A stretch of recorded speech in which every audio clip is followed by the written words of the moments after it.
What a car! That is what I felt when I first went to pick up the BMW X6M from Munich in Germany for my Bosnia-Montenegro drive. What a damn car!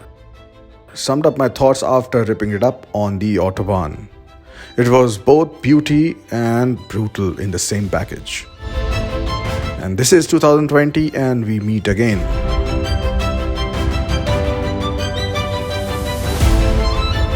But in India this time.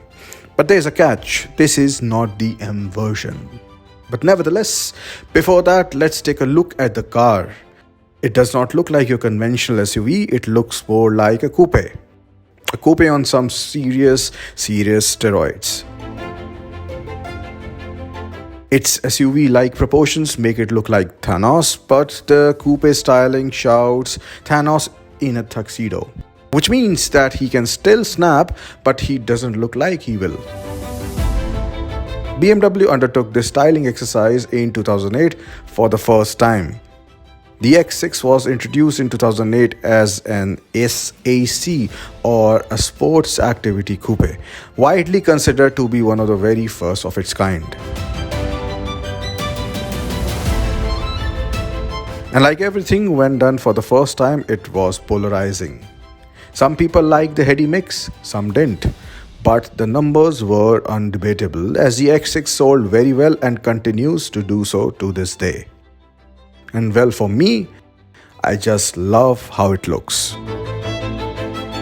That one of the biggest reasons, in my opinion, apart from BMW's flawless engineering, is that it stands out and with pride. It makes coupes look like anemic and it makes SUVs look brawn without brains. Now, if you take a closer look, you realize that the most striking aspect of this car is also a problem for it. The problem is that it is proportionate, but selectively so. Individually, the front is amazing. Sleek headlights, tad big grille, intakes flanked by parking lights on the chin and a rising hood. The rear is a bit of mismatch, but in the right way. The Bruce Banner and the Hulk way. The tail lamps are sleek, but overall appearance of the rear is somewhat bloated because of the coupe-like design choice. Looking at it from the side further accentuates that, and I think the problem is that it kind of catches you off guard.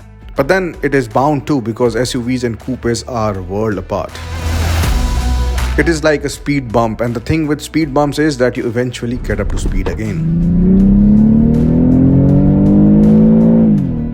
Step inside the car and in true BMW fashion, all is forgiven. Even the compromised boot space and the headroom at the rear. That is when you compare those aspects to the X5. And it is bound to happen with the X6 sloping roofline. With the X5, you get everything you need from an SUV, including space for a lot of stuff, more than one passenger. Whereas in the case of X6, more often than not, you will have only your special passenger with you on the driver's seat. In terms of seating position, this is one of the best cars I have driven. It feels like a tank. Add to that all the gizmos and the heads-up display, the experience is multiplied many folds.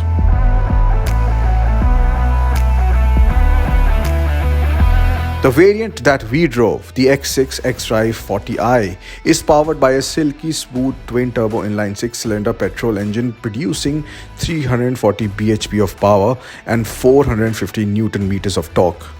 The power is transmitted via the slick 8-speed Septronic transmission to all the wheels.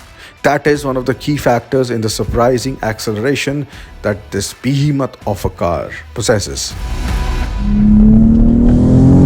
I like how futuristic spaceship kind of a stance it has, swooping down towards the road ahead, and you're sitting up really high, perfectly in command. Everything is converging inside the car in the cockpit to you, and really is something quite different and quite close to driving a spaceship on land. In terms of driving, the X6 is pretty sedate in the urban jungle.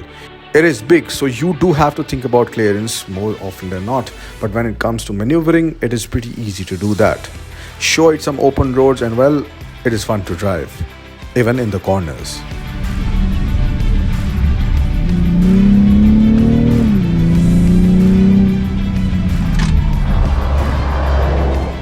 I won't say that it unleashes its fury, because the way the power arrives is very approachable.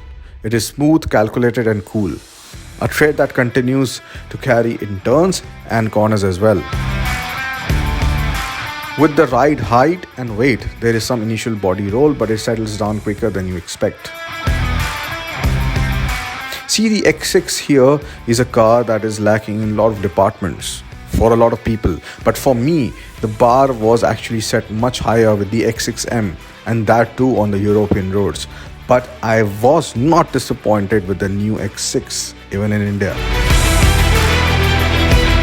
The X6M that I drove during my road trip into the Balkans was 567 horsepower and 750 Newton meters of torque. This one, the X6, is of course a little softer. So finally, who would park the X6 in the garage? Someone like me who likes sci-fi flicks, over-the-top styling, and wants to be noticed in all the right ways. But I would go for the X6M if I had the money. But if you want over-the-top comfort and you don't want to look sporty, rather more classy, then go for the more matured X7.